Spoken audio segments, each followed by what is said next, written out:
Hello and welcome to another Album of Record podcast. I'm Craig Lindell. Today we are going to talk about the single soundtrack. We are also going to briefly discuss the reuniting of Linkin Park and all the stuff that's going on with that. But before we get to any of that, and before we get to our poetry, I just wanted to tell everybody that we're recording this on the day that the political debates are going to be happening. And we're not going to talk about that. We every now and again, on occasion, we're going to leak some politics in here just because life happens and it crosses over with music. But we plan on having this be kind of your respite away from all that other kind of stuff. You have many, many, many podcasts and YouTube options for politics. Whether you want them or not, they're going to be all over your Facebook and Instagram feeds from now until November. So let's go back in time and talk about the single soundtrack. But before we get there, how's it going, Andrew? And do you have some poetry for us?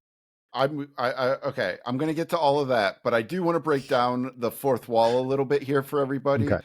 I proposed an episode to Craig that we would do a mock presidential debate using only lyrics, but Craig didn't want it. That's how much Craig was like, no, we're not going to do politics. So think about how hard that would be, like doing a mock debate, but we can only use song lyrics. And you're only allowed to use Rage Against the Machine once. Yeah, there we go. Be a pretty one-sided debate, I think. Anyways, as for how I'm doing, I am feeling a little sore today. We talked in July. I did a half marathon, and I think I've only run 3 times since then. And I haven't run in probably a good 3 weeks. And so I went for a run this morning. It was nice and cool out, and it just felt like a good running weather kind of morning. And I felt good while running. You know, I did 3 miles and felt pretty good. But now all day my legs have been sore. And I think this is like the biggest sign of getting old, is that if I do any kind of exercise that's not like hasn't been part of a routine, like I feel it no matter what it is. Like if I try to change something up, when I was younger, you know, you could just do whatever and you know, you'd feel fine. But man, my legs have just been killing me all day today. I'm like, this is it, like, it's funny how fast you lose your conditioning, but it's also how fast you can actually get it back after, if you've already built up a decent base. Yeah, and I always joke about this with my friends who are still strapping on the shin guards to play soccer and something like that. You go and you haven't played soccer in a long time, and you go do it, and then all of a sudden, like, your hips hurt. And nothing in the world will make you feel your age than your hips hurting. Because, for sure, you know, old people and broken hips, it just sounds like an old person problem. Yep. So, okay, well, that's life, but I've got some poetry here, and I hate to say it, but this is the penultimate death metal poetry session. I've got one more for a future episode. New metal poetry, but we'll get death metal poetry would be really interesting. Yeah, that would be. I don't know. That one could be interesting for sure. All right, here we go. Today's first one. I stand alone, feeling your sting down inside me. I'm not dying for it. I stand alone. Everything that I believe is fading. I stand alone. Inside, I stand alone. I don't know that one. So I did have to look this one up too, I'll admit. But as soon as I looked it up, I was like, oh, that's right. It's Godsmack. Oh, we haven't had Godsmack in here yet, and I don't have anything to say about them because I really dislike that band. And my mom taught me, if you don't have anything nice to say, don't say anything at all. I saw them open for Metallica at the Schottenstein Center here in Columbus many, many, many years ago, and I thought they were terrible. I do not like this band. Do you like Godsmack? I do not, but I have a story. So first of all, I never liked Godsmack just because they named themselves after an Alice in Chains song. Yeah. I thought that was not so much an honorific as much as it was kind of reductive. So it bothered me from the very beginning. And then I was at a party with some friends of mine, and one of the most famous Cleveland rock critics of all time happened to be at the party, and I was talking to them Chuck about. Klosterman. No, I wish, man. I'd still be dining out on that story, and nobody would care but me because I love Chuck. But so I made some crack about Godsmack, and this reviewer had recently been to one of their shows and reviewed it and said, "Hey, you may not like it, but that band puts on an incredible show. They're really doing their thing. Their fans are happy. I'm not sure what else you could possibly want from a band." And it was one of those times, because I was much younger. I was in my 20s. It's one of those times where I thought a little bit harder about my snide criticism from my perspective based on my personal choices. But no, I do not prefer any music by Godsmack ever. Yeah. I mean, the one thing I would agree with is their fans definitely were very much into them. They had a very noticeable, enthusiastic crowd for them for that show. I just don't like that band. Sorry. So, all right, second one, And last but of all time, no, this is the second to penultimate last. day. Penultimate day. Well, we've got one Got more it. session to go yet after today. So I thought you were saying Godsmack was the penultimate poem. oh, okay, gotcha. Yeah. No, All I right, wouldn't go. have ended on that. All right. Butterflies in her eyes and the looks to kill. Time is passing. I'm asking, could this be real? I can't sleep. I can't hold still. The only thing I really know is she's got sex appeal. I can feel too much is never enough. You're always there to lift me up when these times get rough. I was lost. Now I'm found. Ever since you've been around, you're the woman that I want, so I'm putting it down. Come, my lady. Come, my lady. I heard the word butterfly. I just assumed it was Crazy Town. Crazy Thank you. Town, Butterfly. Yep. And we just Was lost. that that guy Shifty? Yeah, Something. we just lost him not too long ago. He recently passed away. He Was in was rough one of the shape. celebrity rehab people as well. I think so, probably. Like there was a video of him performing the song Butterfly in like a guitar shop posted not too long ago, and it was one of those things that was like really hard to watch. It was really it's the ultimate example. Like they were never a good band, but like they got swept up by the machine. You know, yeah, they had this one hit and just swept up by this machine and then just absolutely spit out. And you just always see this time and time again, especially for these one hit wonder bands, like just the wreckage that leaves behind.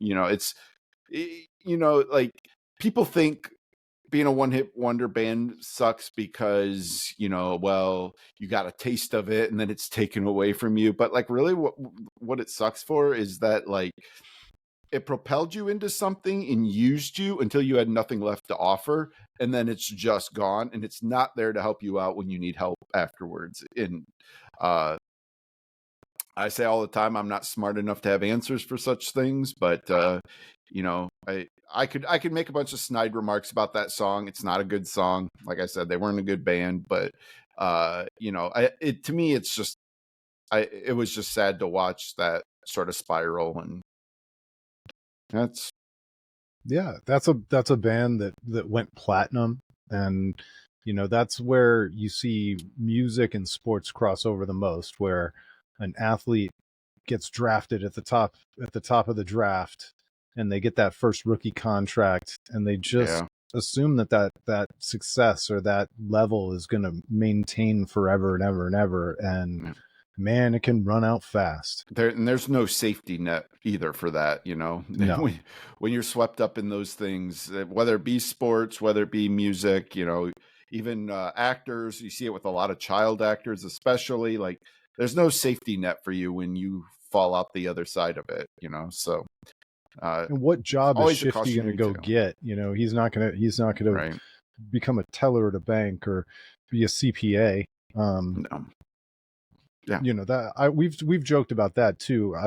and not joked, but one of my favorite things are these bands, especially these smaller bands that you and I love. We go check out their LinkedIn, see what they're up to today. Yeah. And sometimes they'll be um, really high level scientists or engineers or something, and you're like, whoa, wow, Yeah. that guy's a rocket scientist now. Um, but yeah, Shifty, not so much. Yep.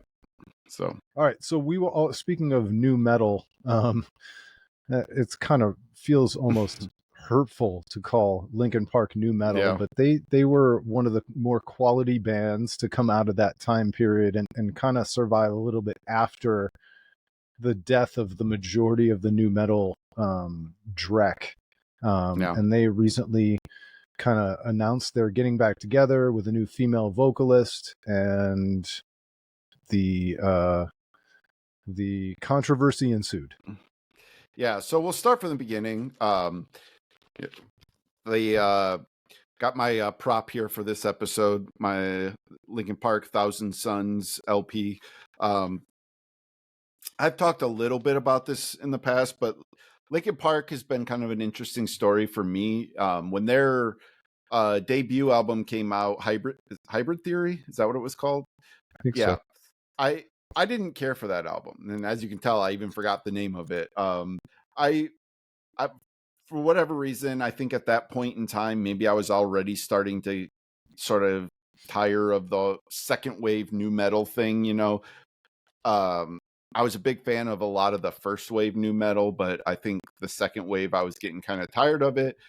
And I just thought, do we really need another, you know, rap metal band? It to me, it felt a little on the nose, the One Step Closer. Just everything felt contrived to me about that song. And I really wrote them off.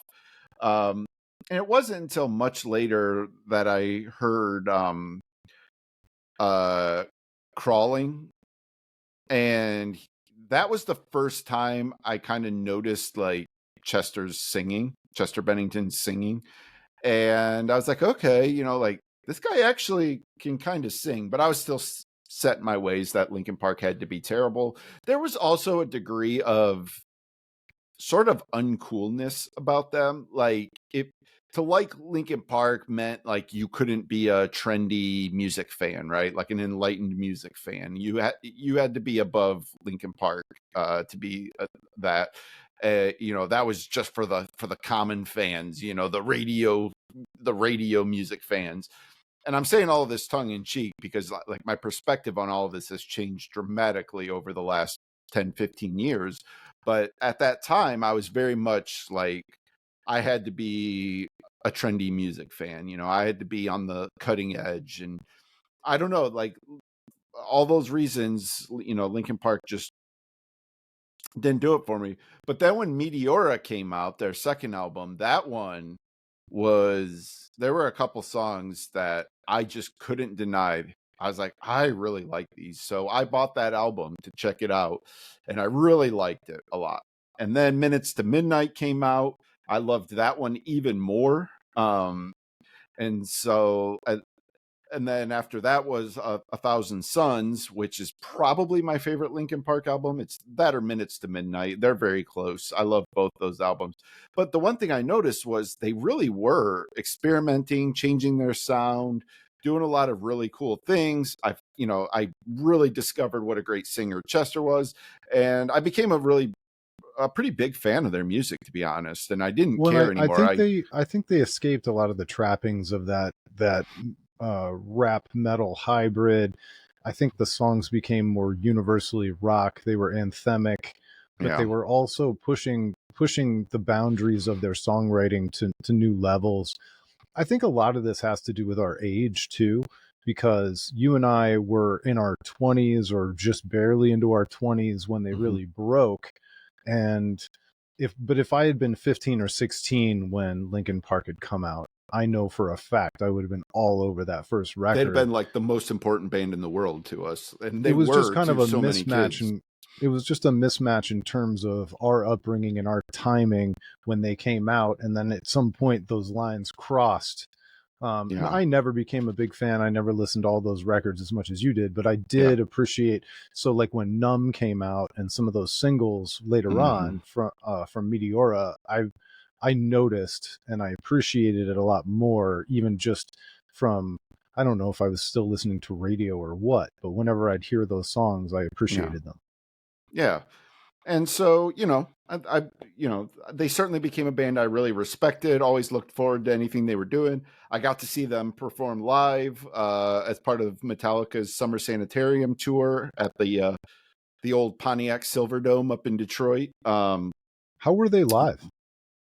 They were really good. I will say the one thing about them live is that it's all very coordinated to because they have so many electronic triggers and like sound effect loops that they use that it very closely replicates the album sound. So you don't always get a big live sound, but it was awesome to hear Chester and Mike Shinoda trade off vocals live. So, and I really I liked the show, and I'm glad I got to see them live with Chester.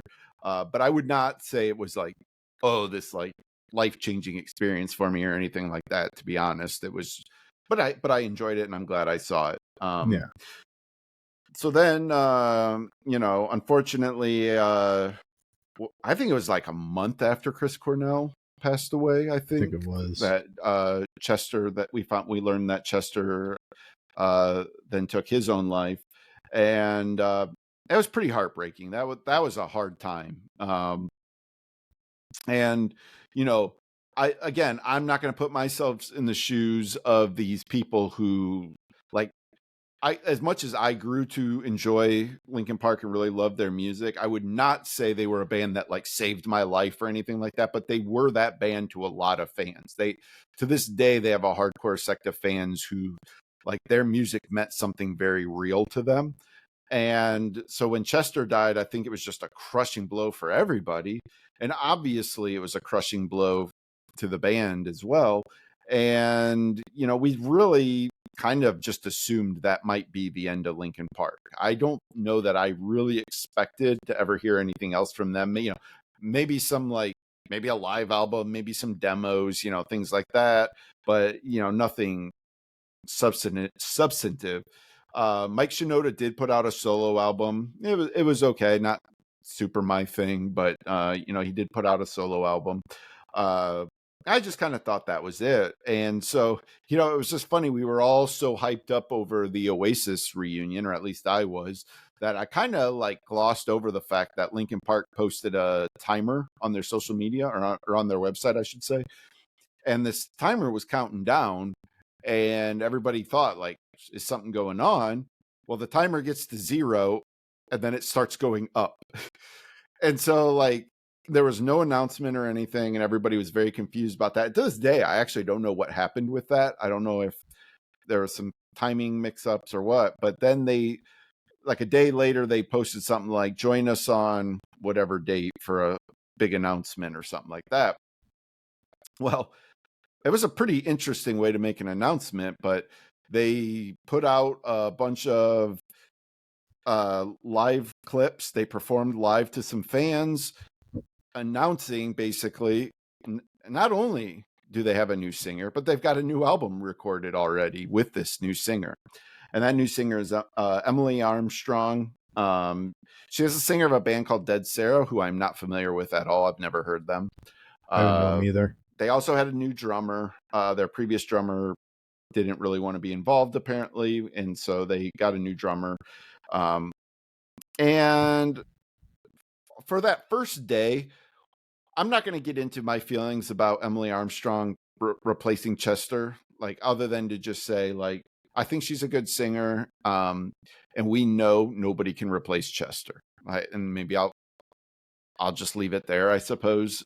Generically speaking, I thought it was a savvy decision to have a female Yeah, do it, to not just to avoid some of the comparisons. I've talked that's a about good this point. That's a great with point. Stone Temple Pilots and how hard it is for that singer to try and replace Weiland or And to even be in which his shadow. ironically Chester did try to do.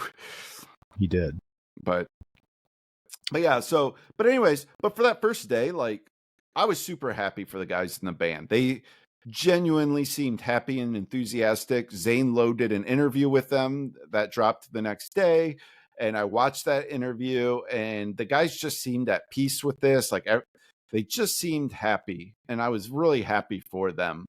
And I was like, I'm gonna like go into this with no expectations, and you know, I'm not looking for, I don't necessarily care so much about how the new singer sings the old songs personally. I'm more interested in what they can do with her moving forward because, I mean, Mike Shinoda was the primary songwriter for Linkin Park. So you still have, the primary songwriter is still there. And I was like, they could put out some good albums, Um, and then the next day, like the shit just hit the fan. There was I first saw online some whispers about her being a Scientologist, and that in and of itself is certainly problematic. But also then, not uncommon. I mean, but not uncommon, especially we watch Tom Cruise movies. We right. We're a little bit used to I guess Beck has been a Scientologist off and on. I don't know, but it's not something we're unfamiliar with. Right, exactly. And so that's whatever. Well, then the Mars Volta singer Cedric puts out this scathing social media post. And for those not familiar, so we'll circle back real quick. I'll just give you like the briefest overview of this I can. Danny Masterson, who was on that 70s show, he is a Scientologist, was a Scientologist, I don't know, whatever. But he was accused by multiple women of rape going back to, I think, 2003. And so then in 2023, they finally got into a court case. And if you're wondering, well, why did it take 20 years? Well, apparently the Church of Scientology had been running interference and intimidation. And there's some really, if you want to read more into it, there's some horrible things that happened. And the Church of Scientology definitely seems complicit in all of that. But anyways, one of the women was Cedric's wife. And so obviously this is a sore, sensitive subject for them. Well, we come to find out that Emily Armstrong, the new singer of Linkin Park, went to the courtroom to support Danny Masterson, and on behalf of the Church of Scientology, allegedly intimidated witnesses and was basically there to try to intimidate people into not testifying. And again, I'm not going to sit here and act like I know all the details and who is involved and whatnot. These are allegations that have come from Cedric, from his wife as well. She's posted some things.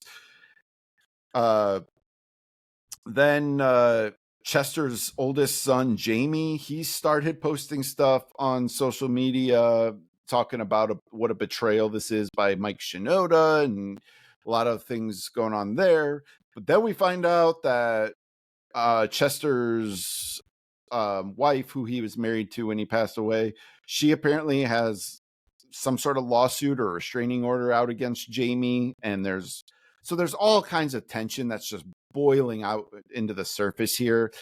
And the reason we kind of wanted to just talk about all this is because like it's really the ugly side of all of this. And we sort of said, like, we kind of almost yearn for the days when, you could just be a music fan and not have to know all these intimate details of everybody's personal life.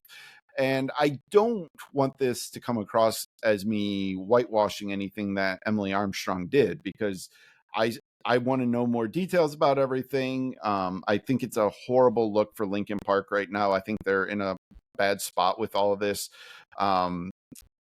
But just as a music fan who like just wanted to be happy and enjoy some new Linkin Park music, it's like, man, like this is so horrible to have to see all this boil over. And it's not, you just kind of like reminded of even like when Chris Cornell passed away, there was some ugliness going on with his wife and with his wife's mom, and like even Eddie Vedder got caught up in some of that drama. Or And even when Taylor passed away from Foo Fighters, there were a couple statements by a couple other drummers, and it was like, and then that got squashed pretty quickly.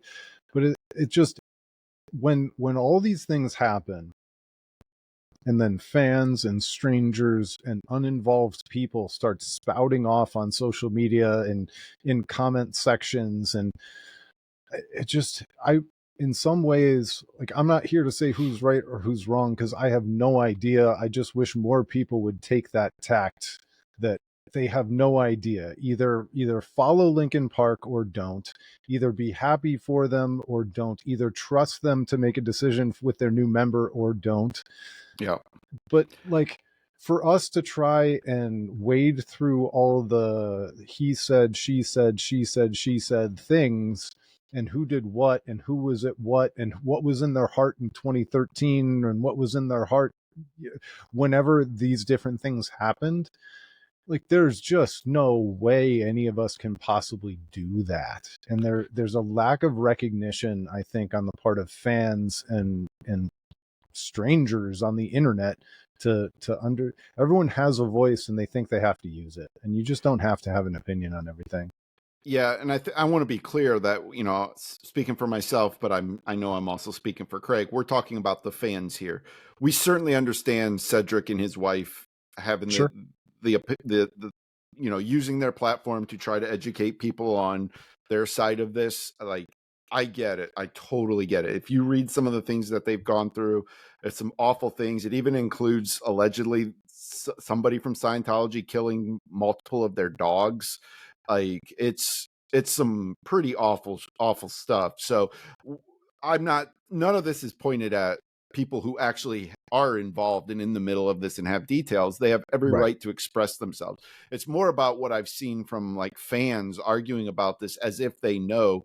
And this even goes back to people trying to speak on behalf of Chester. Like, I've seen so many fans say, this isn't what Chester would have wanted. And it's like, you gotta, Maybe. that's a But parasocial relationship there. Like, you have to realize that you don't know what Chester really thought about all this stuff. Now, we can gauge some things from his actions. He was an advocate for victims of abuse and assault, and so you can infer some things, but to sit there and say this isn't what Chester would have wanted, and I saw some people even say this, this is abuse was the thing that he took his life over, and it's like, whoa, like, slow down here. Like, we don't know that. And that's where it's like, you don't have to insert yourself into the drama and sort of have that opinion.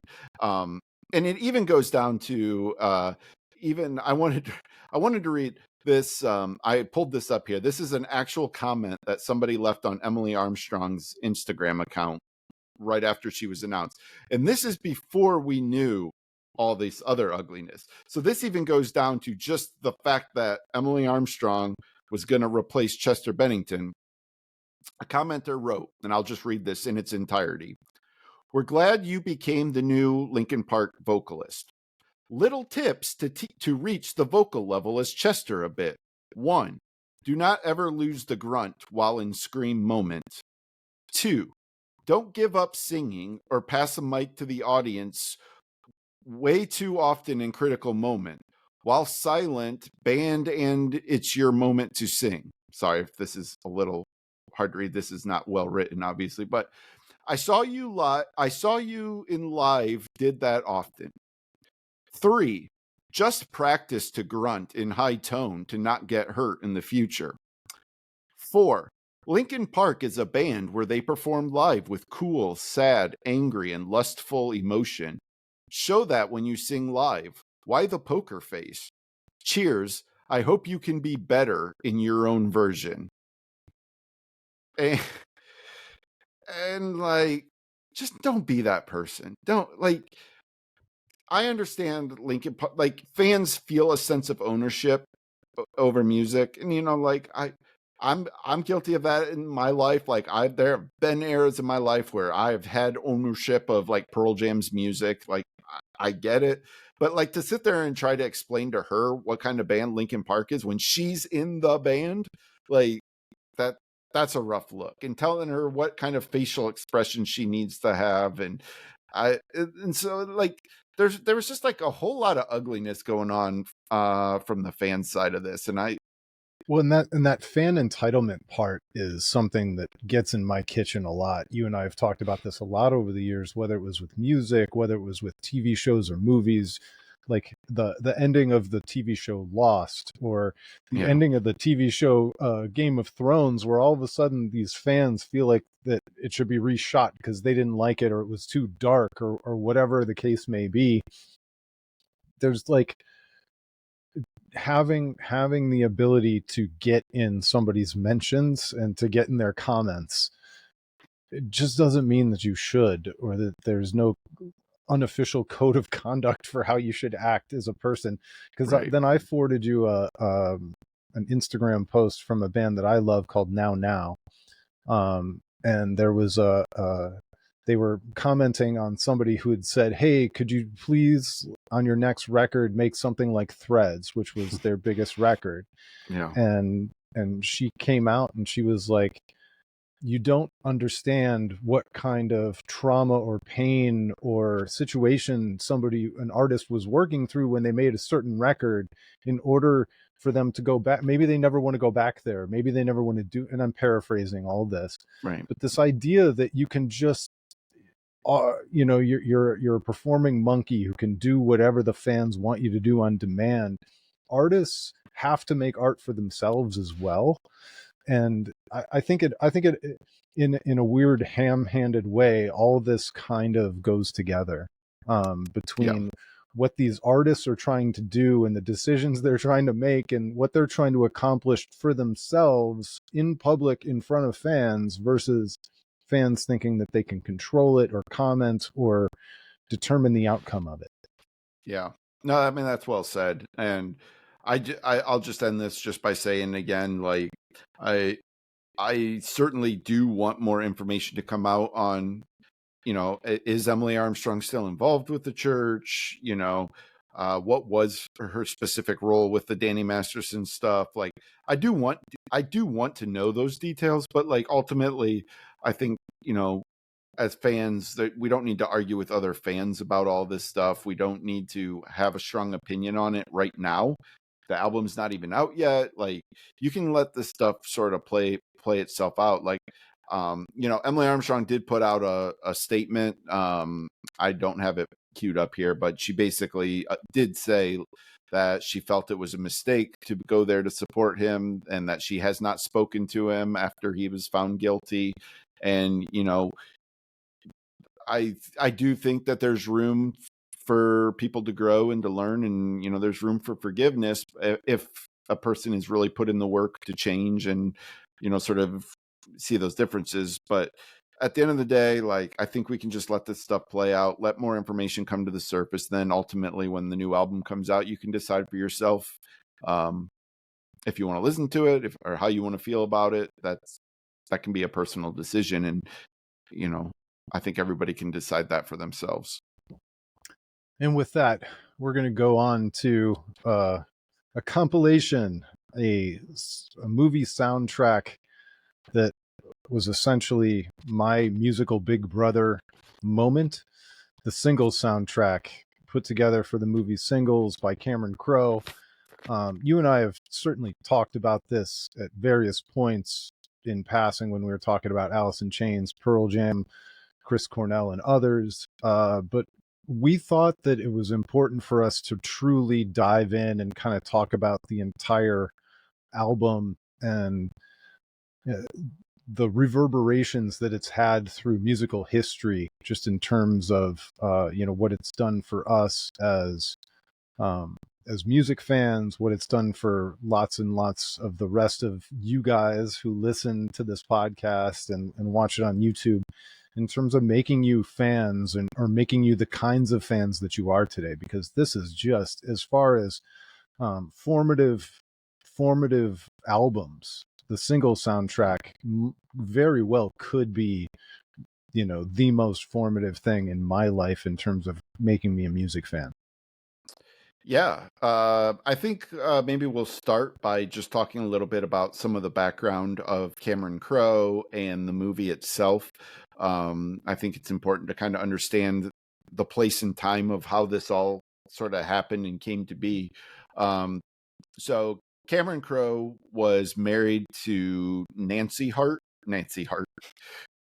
Wilson from Heart, and so Hart being from Seattle, Cameron moved in the late '80s, or maybe it was mid '80s. I don't remember anymore. But he moved out to Seattle, and he sort of started to like be a part of this music scene that was bubbling under the surface. The Seattle scene had not blown up nationally yet, but all these guys that were eventually were in all of these bands that we know and love. They were in all these other bands and these just small, tiny little club bands playing shows around Seattle. And Cameron sort of just became friends, and uh, like probably the most like impactful thing to happen for the Seattle music scene to sort of form as we know it was the passing of Andrew Wood. He was the lead singer of Mother Love Bone. And when he passed away, Which was Andy Wood, basically Mother Love Bone was Andrew Wood plus basically all of Pearl Jam. Stone and Jeff, anyways, yeah. And when Andy was roommates with Chris Cornell, obviously he was in the band with Stone and Jeff, and so when they passed away, Chris had written a bunch of songs and he kind of wanted to record them and put them somewhere. So he asked Stone and Jeff to play. He invited Matt Cameron from his band Soundgarden to come and play drums. And then Pearl Jam had just started like rehearsing together. They hadn't recorded anything yet. But they had Mike McCready was in tow. So they asked Mike McCready to be part of this project. And then they asked this guy, Eddie Vedder, who had just moved there from San Diego to sing. And this was obviously become Temple of the Dog. And Cameron Crowe has talked about this a lot in the past about how this moment of seeing this entire scene just come together and rally and support each other and try to lift each other up and get through this very painful experience of losing. Like Andy Wood was like the big brother of everybody there. Like if anything you read, everybody loved Andy. And so when he passed away, it, it it just was such a big blow to everybody. And Cameron said when he saw like this sort of all happening, that was when he kind of got the idea to write this story that would become the movie Singles. And that was using the city of Seattle as a backdrop to the interconnected personal lives of these people who lived in the same apartment complex, basically. And so that sort of like set the background for it. Well, so then Cameron needed music to use in this movie, and that's when he started reaching out to his friends that he had made in this scene. And so all of a sudden, you've got Alice in Chains, Pearl Jam, Soundgarden, Chris Cornell, Mother Love Bone's on here, Screaming Trees, Mudhoney, all these bands that were interconnected from that area. A nod to Jimi Hendrix, Smashing Yeah, Pumpkins. and Yeah. even the Love Mongers, which was actually Heart, performing the Battle of Evermore. So it just has all this like he perfectly encapsulated what was happening in that scene before it actually happened. And I think there's something like really cool about how all that sort of came together. And I think the other thing that shows you too, I may be jumping ahead a little bit here, but the inclusion of the Smashing Pumpkins on here is an interesting thing to note. The Smashing Pumpkins song Drown, because the Smashing Pumpkins, even though they were often, connected to the Seattle scene, they weren't from Seattle. They were from Chicago. And I think it's interesting, they toured with Pearl Jam and Alice in Chains very early, like well before 10 was out, before Siamese Dream was out. Those bands all toured together.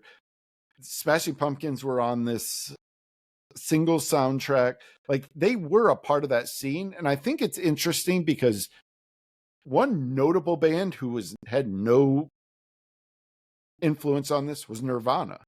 And Nirvana, arguably the band that burst open the door nationally for the Seattle music scene, wasn't involved in this, but the Smashing Pumpkins were. And I think about this a lot because I think I'm going to project a little bit here, but from listening to some interviews with Billy Corgan over the years, I almost think he's sort of hurt by the fact that like Smashing Pumpkins were always sort of treated separately by a lot of people when they really were an integral part of that scene, even though they weren't from Yeah, the Seattle. Pumpkins were almost treated like another Stone Temple Pilots. Yeah. And the Stone Temple Pilots were an LA band, kind of in the not the second wave, but the one wave 1.5 of grunge. Yeah. So I guess where I would like to start is, by the time the single soundtrack came out in June of '92, I was already head over heels in love with Pearl Jam 10. And so the reason why I got into the single soundtrack is because there were 2 Pearl Jam songs on there. And so for me, that was the gateway. And then everything exploded backwards from there. Was that kind of your story too? You were already on 10. Oh yeah. Yeah. And it's funny because I do want to get back to the Pumpkins at some point, yeah, but I don't think it's time yet. We'll get to that. But so it's funny because Epic Records is the label that this was on. So Nirvana basically blows up. That becomes a huge thing. Temple of the Dog and Pearl Jam and Temple of the Dog really blow up. And so the timing is so confusing, by the way, because Pearl Jam 10 is out, the Temple of the Dog, everything's like recorded and then released at different times, so that the actual continuum is very confusing. And also some of these things I didn't know about 10 when it first came out. Like I didn't like it took a minute for me to get to 10. And so I don't know, it's possible that Singles was out before 10 and I just didn't know about it until after the movie 10 came out. August of 91. I did the timelines because I found it so interesting. So 10 came out August of 91. The single soundtrack doesn't come out until June of 92. Sweet Oblivion by Screaming Trees comes out September 92. So a few months after. And Siamese Dream doesn't come out until July of 93. Yeah. Okay. So Epic is sitting there watching all these things blow up, and they're like, hey, we've got this soundtrack, but the movie didn't have a release date yet. And Cameron was arguing with them a little bit because he didn't want to release it too early, but he also understood, so anyways, right before Lollapalooza, that famous first Lollapalooza, right before it, the single soundtrack comes out, like you said, June 92, right before the 92 Lollapalooza tour. And so obviously it was a huge thing, a huge moment with Pearl Jam and Soundgarden being on Lollapalooza. And this soundtrack just becomes the most important guide or look into the entire Seattle music scene.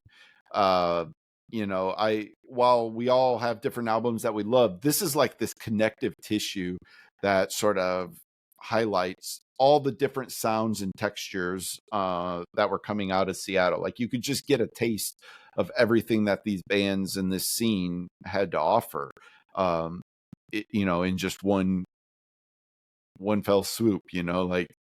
This could be so when I first bought this record, I bought it for the 2 Pearl Jam songs. Is it Breathe or Breath? Breath. I never know. Breath.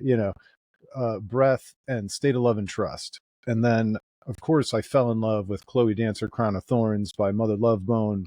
Yep. And so from there it's like, all right, I already love Pearl Jam. I already own everything that they have, and I'm obsessed with these songs. I remember buying because by that point there was some sort of a national distribution deal for the Mother Love Bone record. It was in every record store. Yes. So I bought that one. I wasn't yet an Alice in Chains fan, but Wood leads off the record. Well, that came Before, out as a single for the single soundtrack before Dirt was out.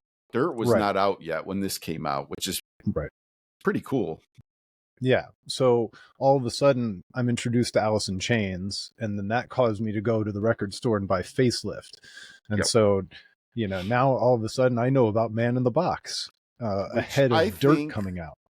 I don't mean to interrupt. I'll let you finish That's that. okay. But I do think that the single soundtrack played a role in Man in the Box becoming a big hit, because Man in the Box was enormous. That was a huge hit.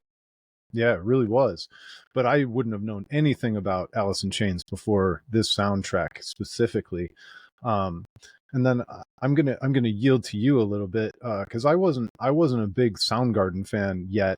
And when I did go back and tried to listen to some of the older Soundgarden stuff, I was actually a little bit disappointed. Trying to Yeah, listen to the because those first couple Soundgarden records sound more like late '80s kind of a thing. for Um, sure. and even Birth Ritual doesn't sound like the Soundgarden that blew up and everybody fell in love with in the end. No, it sounds like old Soundgarden for sure. But they were actually in the movie too. Yeah. Well, yeah. So Alice in Chains were in the movie as performers. Uh, Pearl Jam was in the movie, or at least Ed, Stone, and Jeff were as backup musicians in Cliff Poncier's band Citizen Dick. And a couple funny anecdotes about that. So if you haven't seen the movie, Cliff Pontier is a character. He's a young rock star in the city. He's got the long hair. Like, he looks like the prototypical Seattle singer. And it's funny because I know Cameron Crowe has said he sort of wanted the character Cliff, to be a mashup of Eddie Vedder and Chris Cornell. And he sort of mashed different parts of their personalities together, and that became Cliff Pontier. And it's Matt Dillon, right? Not Kevin Dillon. It's Matt Dillon. Matt Yeah, Dillon. Matt Dillon plays a character, does a great job. He is such a great character in this movie. And this is like full dreamboat Matt Dillon too. He That's right. like I have no problem telling you that he was about as attractive a male as you'll ever see in your entire life. Absolutely. And so he had a band called Citizen Dick that was like a band that was trying to break through in the Seattle scene. And all of this is before the Seattle scene has blown up nationally. But anyways, Ed, Stone, and Jeff were members of Citizen Dick. And there's this great scene in the movie where they're reading in the newspaper a review of one of the Citizen Dick shows. And it's great because Cliff says, I don't want to hear any of the negative stuff. Skip to the good stuff. And so Jeff is reading it, and he's just skimming through, not saying anything, skimming through, and finally gets to the end, and he's like, all that being said, Pontier was ably backed by Stone Gossard, Jeff Ament, and drummer Eddie Vedder. And he looks up, and Cliff sort of just looks, and Ed delivers the line, "A compliment for us is a compliment for you," which is it's just a fantastic line of like the ego of bands. But what's really cool is there's a clip where the camera shows you the actual write-up, the fake write-up that they had in this newspaper. And if you read it, it makes like, it is just ripping Cliff Pontier to shreds for being a chauvinistic, adrenaline, testosterone fueled singer, and then it makes a point at one point. It says something like, if he moved out of Seattle to a bigger city like Minneapolis, he'd be a nobody in that scene. And I think that line is so cool for two reasons. One, it shows that at this time, to think of it that way, like you'd go to Minneapolis and be a nobody, as if that was a superior music scene to Seattle, because in the 80s, Minneapolis was a huge indie scene.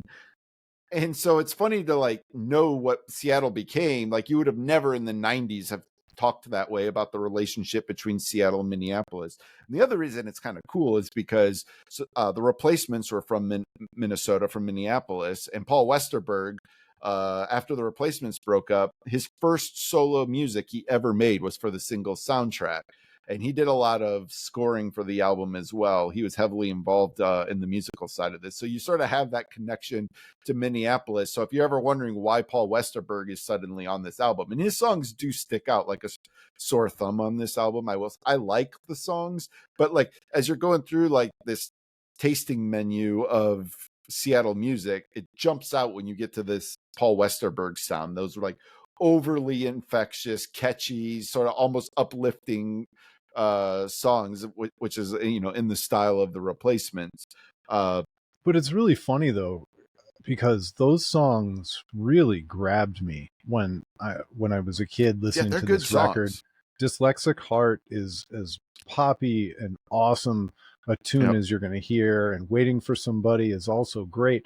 And it didn't occur to me in the moment that they stuck out like a sore thumb. The only one that stuck out like a sore thumb to me in the moment was the Hendrix tune, May This Be Love, which is a good song. Don't get me wrong, it's Hendrix, but it didn't make sense to me in this lineup of music because everything else in the moment felt so vital and new and important that Dyslexic Heart, for as much as it may have stood out compared to some of the other things, it was the kind of music that I was hearing on alternative radio in the moment. Even if it didn't totally jive with the tenor and tone of the rest of the single soundtrack by itself. And I'd never listened to the Replacements. This is more that the Cameron Crowe is my musical big brother. Yeah. I went back and I was able to find those Replacements records at the used record store for $3-4 a piece. And now all of a sudden I'm listening to Replacements records. I don't remember any of them. They didn't stick with me. I never became a big fan, but it's part of my musical knowledge. It's part of my musical encyclopedia now that it never would have been without this soundtrack. Yeah, I'm the exact same way. I did literally the exact same thing. I wanted to know more about Paul Westerberg, found out, you know, okay, this guy was in the Replacements, went and bought theirs. He also used, and they were good, but they didn't hook me. Like you said, like it wasn't something that like I don't go back to them very often. It's pretty rare for me to listen to Replacements today, but I do appreciate the fact that Cameron Crowe introduced me to them through this soundtrack. Before you get to the Smashing Pumpkins, I think we'll go there next. Maybe let you talk about the Smashing Pumpkins.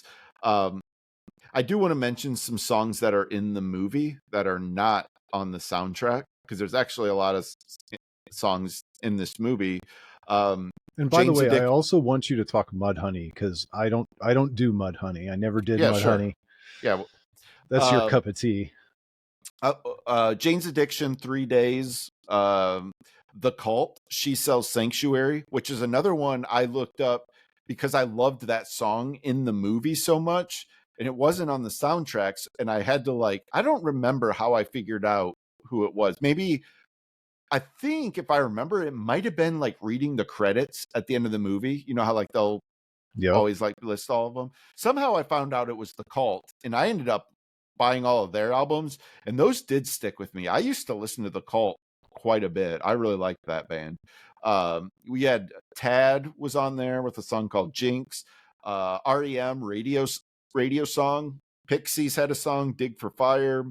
You even had Muddy Waters, John Coltrane. And the most interesting one is a Soundgarden song, Spoon Man. Yep. Spoon Man, already in a movie that was filmed in like 1991, I think is when the movie was filmed. You already had Spoon Man was already on there, and so it's in the movie, which is kind of a cool thing. Yeah, well, and it was part of the Citizen Dick demo tapes, the Cliff Pontier demo tapes. That's right. Yep. Yeah. So they actually, and that's where Chris Cornell's Seasons comes from. Basically, Chris Cornell wrote an entire album that was the Cliff Pontier demos, and Jeff Ament wrote the titles for all of the all of the various songs, and one of them was Spoon Man, and another one was Seasons, and so it's kind of a cool little piece of history there. But there was also from those Cliff Pontier tapes, another one By the was a way, song that would is Seasons the song that Chris Cornell recorded in a closet in his yes, apartment, just him and a yep, guitar? yep, yep, and Just talk about legendary stories. You know, one it, of the most beautiful solo songs Chris Cornell ever wrote and it's my favorite recorded. song of all time by anybody. Okay. It's my absolute favorite song of all time. So, And he recorded it in an apartment closet. yep, with no intention to do anything with it. Yeah. But there was a song from Euphoria Morning that he pulled out of from these original demo tapes that he used on that.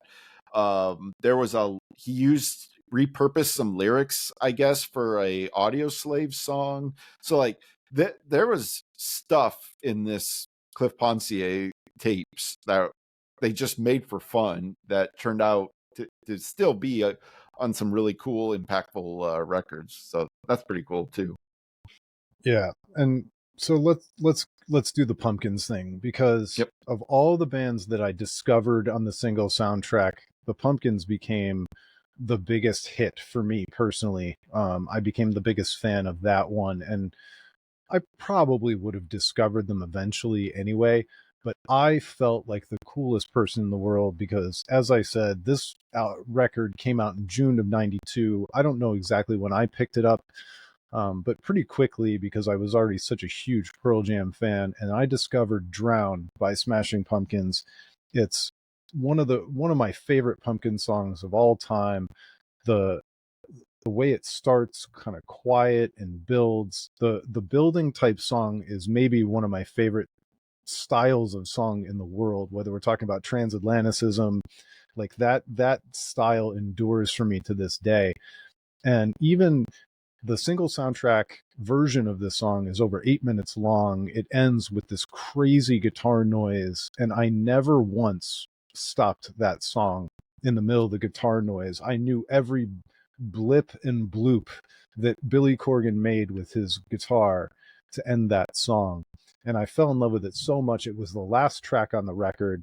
I fell in love with it so much that I did go to the record store and I bought Gish, which was Smashing Pumpkins' first major release, and that had come out in May of 1991.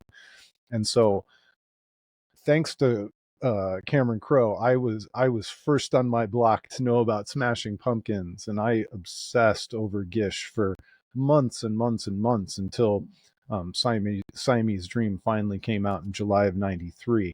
I pre-ordered Siamese Dream. I was ready for it. I had it on the opening week, um, and so I felt cool, and it was like I was using somebody else's cool to get there.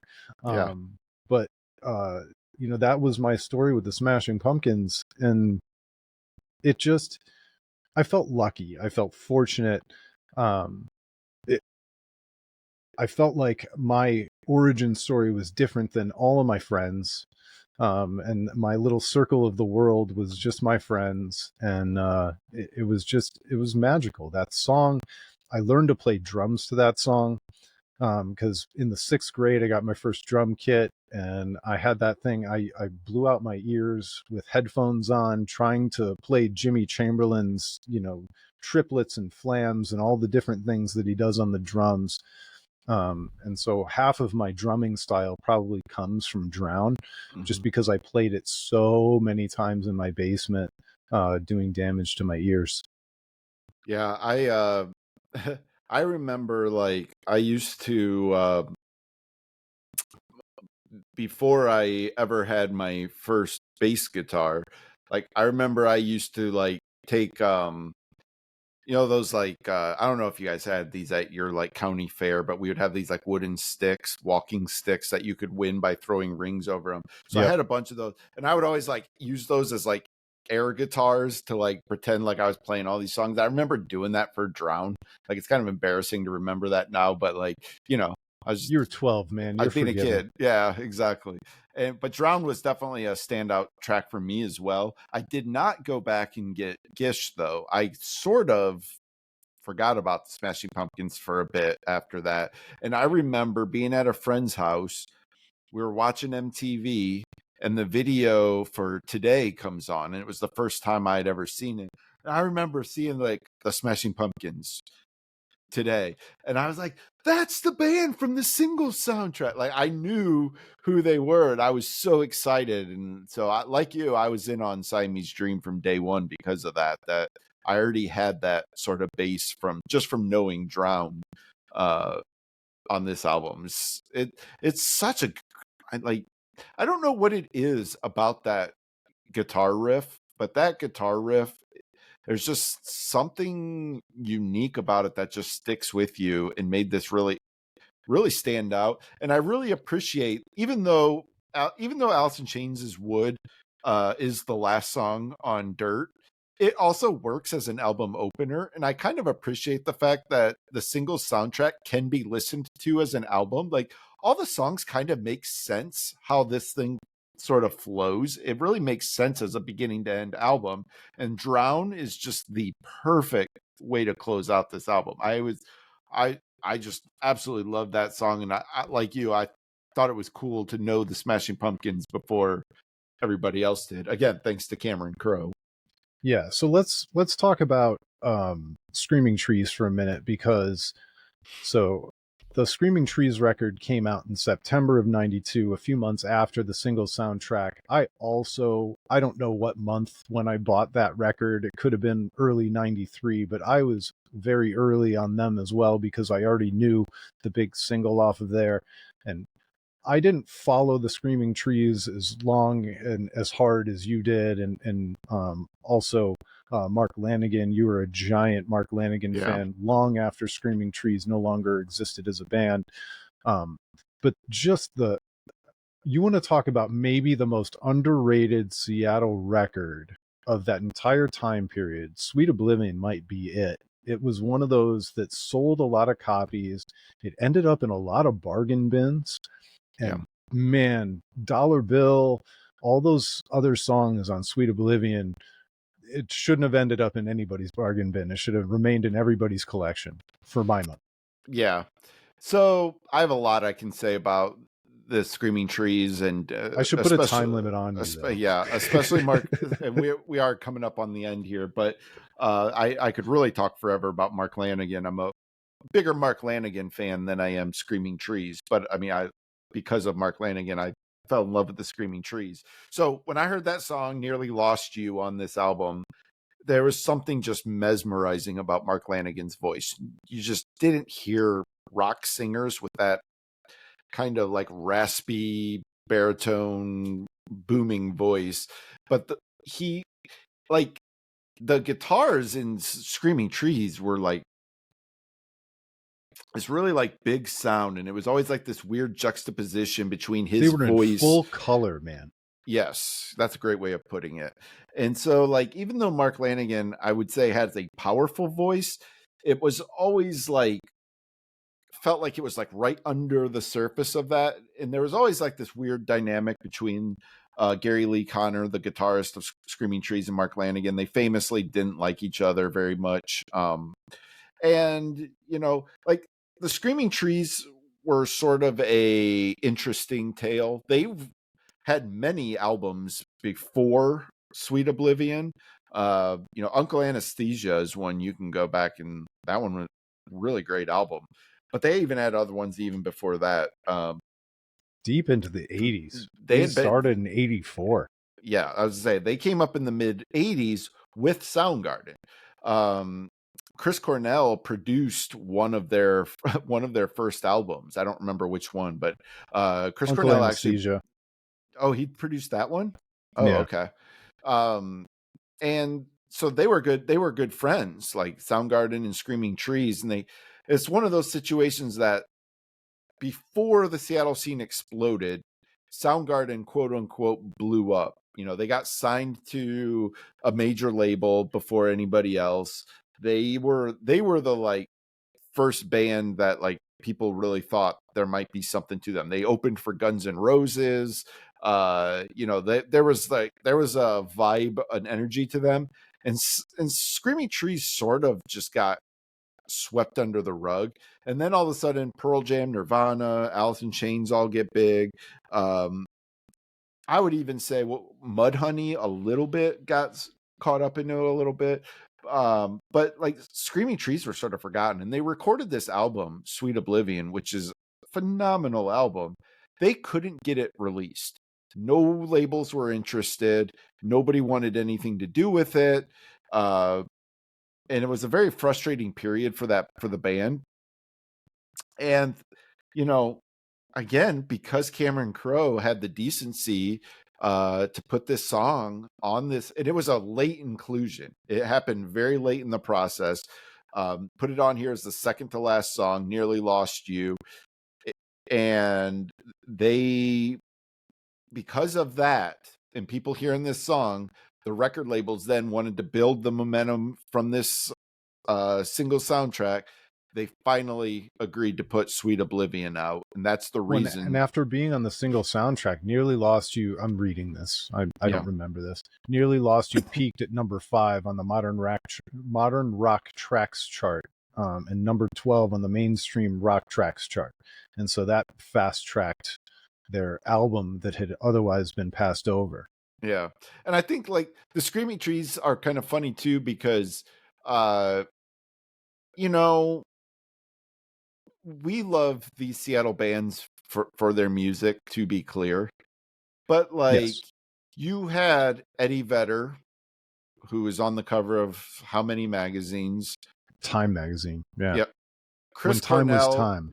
Chris Cornell with his shirt off all the time, the flowing locks of hair. Like you had Kurt Cobain, who was not that type of sort of rock sex icon, but like a lot of women were really into Kurt Cobain. People, you sort of had these like guys that were these iconic like frontmen. And then you have Mark Lanigan, this like subdued dude, like this monster of a man. He was a giant human being, this long red hair that he would just cover his face with. And he would not connect with the crowd. When he sang, he was as inside himself as could be. He would literally just stand there for an entire show, just singing into his mic, not moving hardly at all. Like he was not one of those guys that was going to bring like the crowd into his world. Well, and on top of it, the Connor brothers were really big guys. They were kind of overweight and hefty dudes. Yeah. They did not quite fit in with the rock and roll god archetype. Yep. And so to me, I always felt like Screaming Trees got hurt by that a little bit. I think if they were a better looking band, I think they probably would have gotten swept up a lot more into the hype of the Seattle scene. But I will say there's this great line in there's a documentary called Hype that covers sort of this whole like pre-blow up Seattle scene and like the building of the hype. And the bass player Van Connor, who unfortunately just passed away a couple of years ago, he's given an interview and he says, people say there's a ton of bands in Seattle. Well, the Screaming Trees are a ton of band. That's a great self-deprecating joke because of how big. But both he and Gary Lee Conner were both very large, like I said, probably like 400 pounds each. And then Mark Lanigan was just a big, like very tall, very just large human being. And so, yeah, I always thought that was a great self-deprecating joke. But I love the Screaming Trees, and well, and it was kind of not happening for them. I read this little anecdote here too. After Uncle Anesthesia was released, and they had a song "Bed of Roses" that got good airtime on alternative radio. Van Connor was so kind of like on hiatus from the band that he toured with Dinosaur Jr. for a couple tours, and that's right.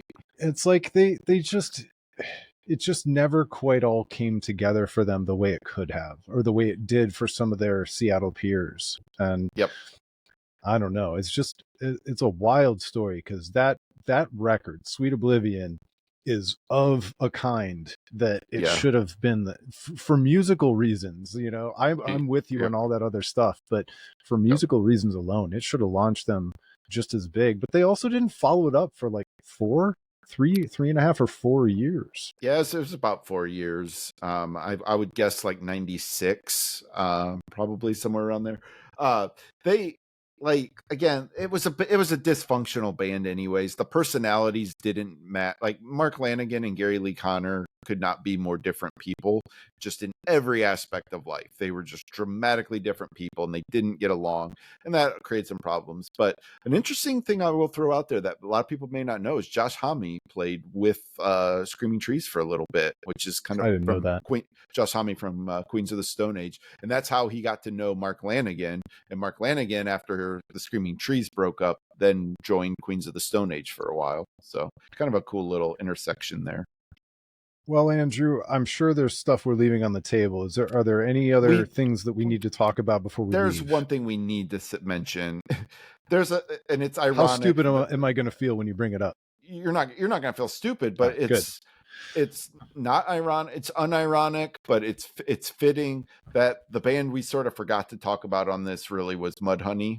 um and the reason I say that is because as much as take everything I just said about the Screaming Trees, but Mudhoney truly are the most forgotten of the Seattle bands that They're most like famous for having a song named after Matt Lukin by Pearl Jam. yeah. Yep, exactly. And but Mark Arm and Steve Turner from Mudhoney, they were in Green River with Jeff Ament and Stone Gossard. So these are like roots that go very back to like the very beginning of the Seattle scene. And Mudhoney was in this scene and one of the like bigger hype bands in the 80s that were really building that momentum. They have an album, Super Fuzz Big Muff, that is one of my all-time favorite albums to come out of the Seattle era. Like I love that album. They've put out like God, I bet you they might have 20 albums out by now. Like they've been fairly prolific over the years. They just put out an album like last year, I think it was. 23, yeah. Yeah, and it was still a really solid Mudhoney album. Like, so they did this song Overblown for the singles soundtrack, in which they sort of talk about how like there's like a line in there about like how everybody loves us, everybody loves our town, that's why I'm thinking of leaving, or something like that. Time to be leaving it now. Like he sort of talked about how the Seattle scene was overblown already, and I love the fact that they did this before the Seattle scene even really blew up. They wrote this anthem about the commercialization of the Seattle scene before it even happened, and they included it on the soundtrack. And it's like, excuse me, it's like the most perfect Mudhoney thing ever. Like if any band was going to do that, it's Mudhoney. They've always been sort of the wise ass of the scene, but you will not hear anybody who has ever crossed paths through the Seattle scene have a single bad thing to say about Mudhoney, and specifically Mark and Steve, and how long they've been playing together forever. And so it's Yeah. kind of I fitting that listened to it. we I was never a big fan. It just never hit me. I think this might be kind of the differences between you and me in terms of you being a little bit more punk rock and me being a for little sure bit more pop. for Um, sure I'm And always, also, like, yeah, Overblown is not a particularly great Mudhoney song. Like, no. again, like I said, it was a wise ass tongue in cheek, song that they included in this. Like, if they wanted to get big, if they knew what singles was going to become and they wanted to get big, there were so many other songs that they could have put on here. But it is worth mentioning, though, that the songs from Citizen Dick, Touch Me, I'm Dick, is a play on the Mudhoney song "Touch Me, I'm Sick" from Superfuzz Big Muff. And if you get the extended version of the single soundtrack, you can actually hear the Citizen Dick recording of that Mhm. song, "Touch Me, I'm Dick," in which Eddie Vedder does a fantastic Mark Arm impression. It's great. And with that, we leave you once again. We appreciate you so much for listening, for watching on YouTube. We are closing in on 5,000 subscribers on YouTube, which is really fun. We also have a website. It's called albumofrecord.com. It's where I used to write my essays, and now I post all these podcasts. If you want to really help us out, go sign up for there. You'll be notified every time we release an episode. It's a good place to comment, to give us some feedback, and we appreciate all the feedback. It's always fun to hear your thoughts about what these albums and songs and bands did for you, or records that Andrew and I are missing. We listen to all kinds of new things all the time, so it doesn't go unnoticed or unheard when you feedback to us. We love it. We appreciate it. So do all the good things, like, subscribe, tell a friend, do all the things that help us make this thing grow. We're going to keep doing it because we're having fun. But the bigger the crowd of friends, the more fun we have. So thanks again. We'll talk to you next time. It's been the Album of Record podcast.